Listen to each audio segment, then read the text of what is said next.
We've all heard that everyone has a double, but imagine standing in a room and seeing yourself appear beside you, motionless, silent, and not acknowledging you at all. This isn't the plot of a horror film or a forgotten ghost story. It's one of the most bizarre and puzzling cases ever recorded.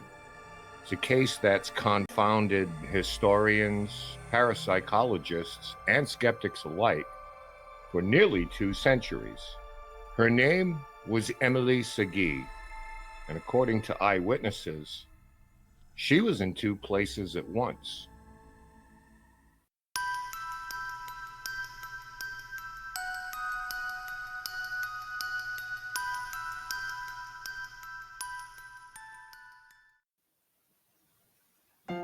Emilie Sagee was born in Dijon, France in 1813.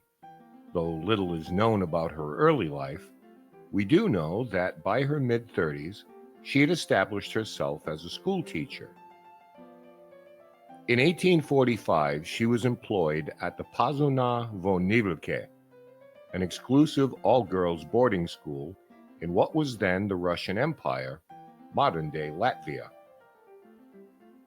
The school was elite.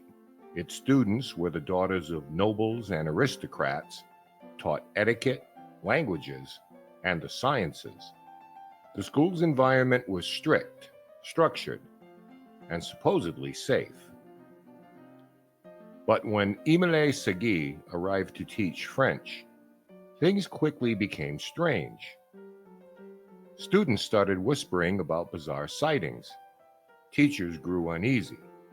And before long, her name would forever be tied to a phenomenon most only read about in folklore: the doppelganger. The earliest recorded incident happened in the classroom. While Emilie was writing on the chalkboard, her students reported something inexplicable. Behind her, mimicking her every movement, stood a second Emilie.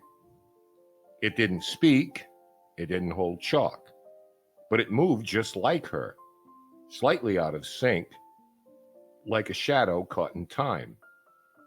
Then, just as silently as it appeared, the figure vanished. The girls were understandably shaken, but this wasn't a one-time event. Over the next several months, the sightings intensified. The most chilling incident occurred in the school's main hall during a sewing lesson.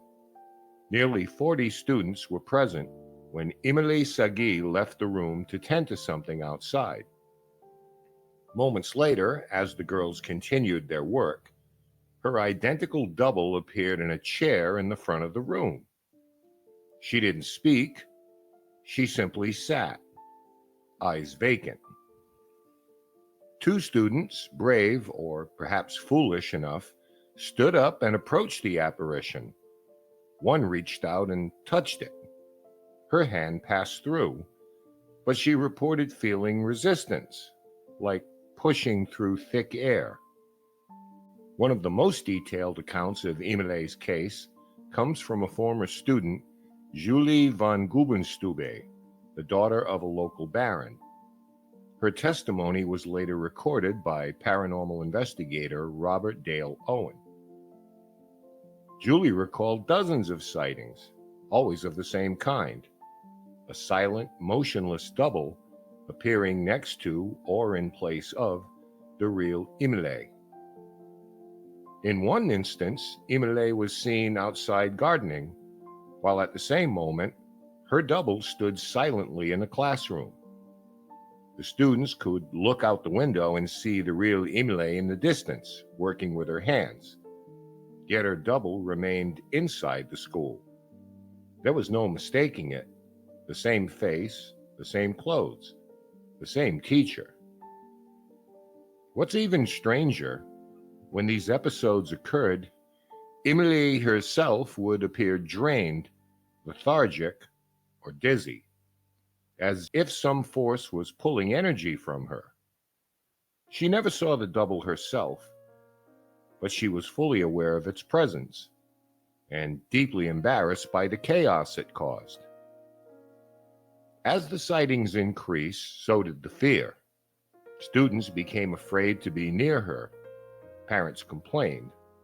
Some withdrew their daughters from the school entirely. Teachers began distancing themselves too. Even the school's headmistress reportedly admitted that while Emilie was a brilliant educator, the constant supernatural disturbance was intolerable. So, despite no wrongdoing of her own, Emilie Sagee's reputation was crumbling under the weight of something she couldn't control, her own spectral double. She was dismissed from the school after just 18 months. But this wasn't her first dismissal either.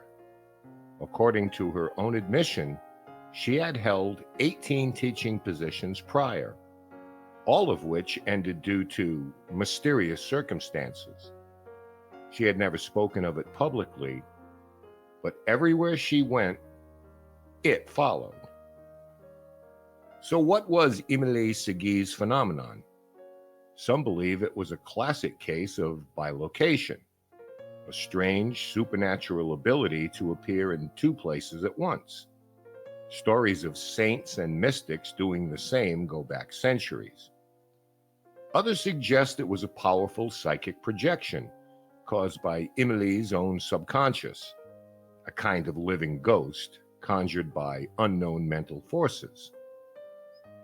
Skeptics, of course, offer more mundane ideas: hallucination, mass hysteria, even deliberate lies. But those theories falter under the sheer consistency and number of witnesses. Over 40 students, many from noble families, recall the exact same events, often at the same time. There's no evidence Emilie had a twin, no suggestion of trickery, no motive. And after she left the Pazina von Nivelke, the sightings stopped completely. After her dismissal, Emilie Sagee vanished from the historical record. No known photographs exist, no gravesite, and she left behind no writings. Just the whispers of frightened schoolgirls, the testimony of a baron's daughter, and a legacy of one of the most chilling and credible doppelganger cases in history. Was she haunted by a supernatural double, or were there forces at work that, to this day, we just simply don't understand? And over 150 years later, we're faced with more questions than we have answers. But what do you think? Was this a case of mistaken identity, a psychic projection, or proof that the human soul can occupy two places at once?